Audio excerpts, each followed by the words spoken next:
네, 오늘장 선제작 시간입니다. 어제 코스피 지수가 소폭 오르긴 올랐습니다만 상승폭은 다소 제한되는 모습이었습니다. 단기적인 저항선이라고 할 수 있는 이동평균선 121선을 넘지 못하고 1960선은 맛보지 못한 채 1950선에서 제자리 걸음을 하는 모습이었는데요. 왜 이렇게 힘든지 이유를 살펴보면서 시장에 대한 대응 전략을 세워보도록 하겠습니다. 위즈인베스트의 김영철 팀장과 함께합니다. 안녕하십니까? 예, 안녕하세요. 네, 어제도 코스피가 예. 소폭 오르긴 올랐습니다만 상승폭은 상당히 제한되는 모습이었습니다. 그리고 그동안 지난주 내내 투신권에서 6천억 원 넘게 매도한 것도 부담이 되고 있는 상황인데요. 이 투신에서는 왜 이렇게 시장 던지는 건지 궁금하기도 하고 이런 매도세가 언제까지 지속될지도 좀 살펴봐야겠네요. 어떻게 보시나요? 일단은 뭐 매도세가 언제까지 진행된다, 뭐 날짜로 정확히 이제 뭐 포인트를 잡기는 어렵지만 네. 지금 현 시장 지수 포인트에서는 지속적으로 좀 매도가 나올 가능성이 좀 높다 이렇게 좀 보고 있습니다. 사실 최근 주식시장 끌어올린 것 자체가 기관 쪽이 아니라 이제 외국인 쪽이었다라고 이제 좀 볼 수가 있겠고요.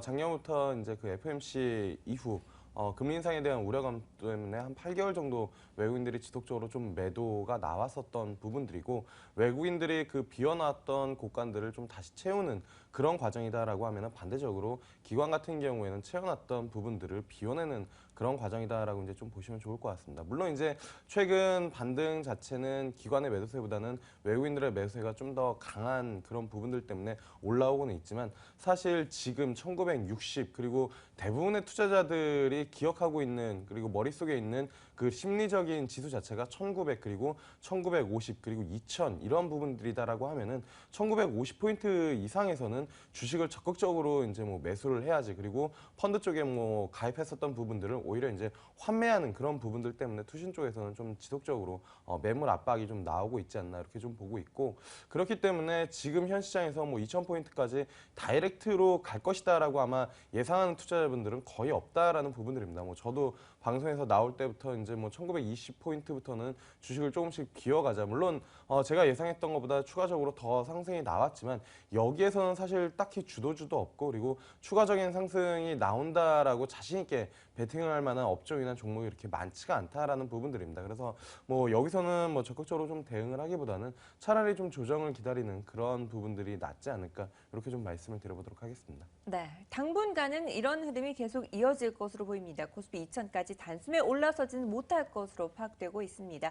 외국인들이 계속 메우는 동안 또 투신에서는 계속 비워낼 것으로 예상이 되고 있고 보수적인 접근 전략을 제시해 주셨습니다. 네, 그리고 이번 주에 시장에 이벤트들도 참 많습니다. 대외적으로도 많지만 대내적으로도 있는데요. 특히 10일에 예정되어 있는 옵션 만기일에 대한 부담감도 큰 상황이죠. 시장에서 다시 변수로 자리매김을 할지 궁금한데요.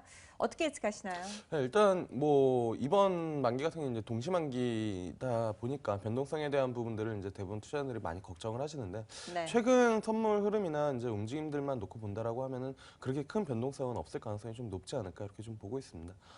왜냐면은 이제 뭐 외국인 쪽에서 앞서도 말씀드렸지만 비어났던 곳간을 이제 채우고 있는 그런 과정이다라고 이제 좀 본다라고 하면은 주야간 합쳐가지고 2월 달 그러니까 그 설 연휴 이후에 이제 뭐 급락을 했었던 그런 부분들 이후에 지금 한 36,000 계약 정도까지 이제 순매수가 좀 들어오는 그런 부분들이거든요. 근데 문제는 뭐냐면은 이게 이제 상방을 강하게 베팅하는 롱 포지션의 36,000 계약이 아니라 그가 이제 비워놨었던 부분들을 채워놓는 그런 상황이고 전반적으로 누적 포지션으로 놓고만 본다라고 하면은 현 수준 같은 경우에는 그 이제 매도했었던 부분들을 채워놓은 그런 수준이지 여기서 이제 뭐 추가적으로 상방을 36,000 계약을 베팅했다라고 보기에는 좀 어렵다라고 이제 좀 볼 수가 있어서 일단은 뭐 시장 자체는 외국인들이 지속적으로 선물을 매수해주고 있기 때문에 매수 우위이긴 하지만 그게 문제 뭐 급 반등이나 아니면 강한 상승세가 나오는 변동성이 확대되는 그런 매수다라기보다는 현 수준이 유지가 되는 그런 부분들이지 않을까 이렇게 좀 판단을 하고 있습니다.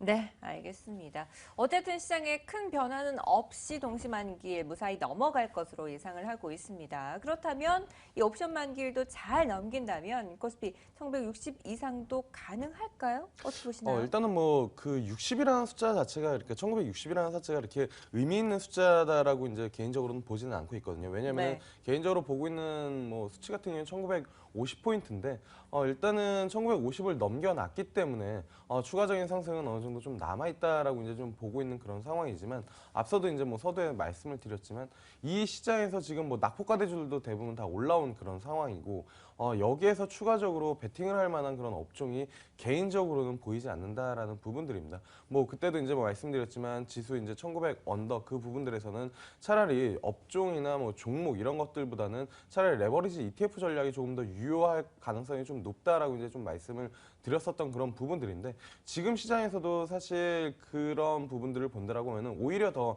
종목들을 좀 찾기가 어렵다. 그래서 뭐 말씀을 드려보면은 추가적으로 상승은 어느 정도 가능하지만 그게 이제 뭐 2,000포인트까지 가는 그런 상승보다는 좀 제한적인 상승이지 않을까. 그래서 개인적으로는 이 구간에서는 뭐 적극적으로 종목들을 담아 보기에는 쉽지는 않은 구간이다. 이렇게 좀 말씀을 드려보도록 하겠습니다. 네, 역시 시장의 키는 외국인이 쥐고 있습니다. 1960선 넘어설 가능성은 있습니다만 오히려 레버리지 ETF 전략까지 함께 제시를 해주셨는데요. 자, 그렇다면 이번에는 코스닥 시장도 좀 더 살펴보도록 하겠습니다. 어제 코스피가 간신히 자리를 지켜냈는데 코스닥은 8거래 만에 다시 하락으로 전환하는 모습이었습니다.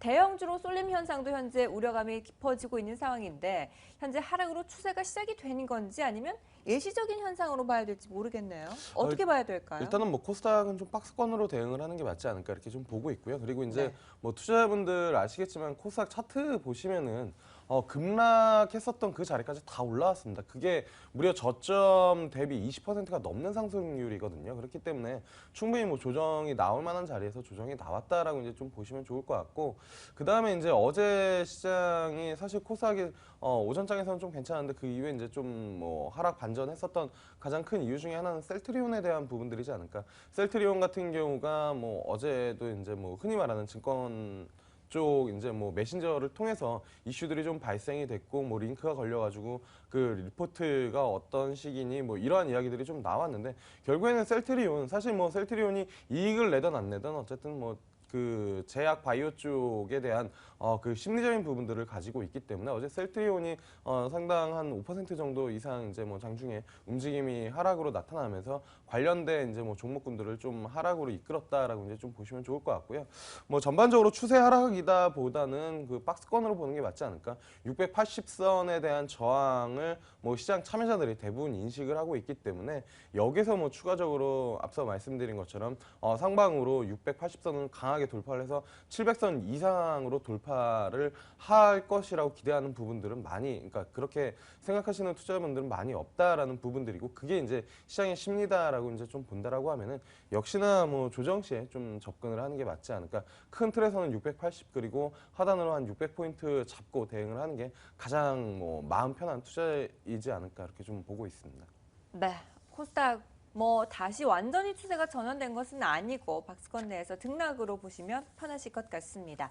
네, 그리고 개별 이슈들도 좀 살펴보도록 하겠습니다. 현대건설 컨소시엄, 사실 그동안 저유가로 인해서 사업 부분이 많이 축소됐던 것이 사실인데요. 하지만 다시금 호재가 들려오고 있습니다. 이란에서 그동안 제재들이 풀리면서 3조 5,700억 원 규모의 대규모 수주 소식이 들려오고 있는데 이렇게 이란과 쿠웨이트, 호재도 있습니다만 유가에 대한 부담감 여전히 남아있고요. 미국의 금리 인상에 대한 부담감도 지울 수가 없습니다. 이 호재와 악재가 상존해 있는 상황인데 관련주들 어떻게 대응 전략 세워야 될까요? 사실 뭐 지난달부터 이제 뭐 말씀드렸지만 어쨌든 지수 자체가 기승전 유가다라고 이제 지속적으로 좀 말씀을 드렸고 유가랑 이제 동조화되는 그런 부분들이 상당히 많이 느껴졌습니다. 근데 네. 어제장 같은 경우만 놓고 보면 그러니까 어제 이제 뭐 마감을 한 뉴욕 증시 같은 경우만 보면은 일단 유가 같은 경우에는 5% 상승을 했는데 지수가 그만큼 따라가지를 못했다라고 한다라고 하면은 어쨌든 유가에 대한 그 히스테리적 그 시장 자체는 좀 벗어나지 않았나 이렇게 좀 개인적으로 판단을 하고 있거든요.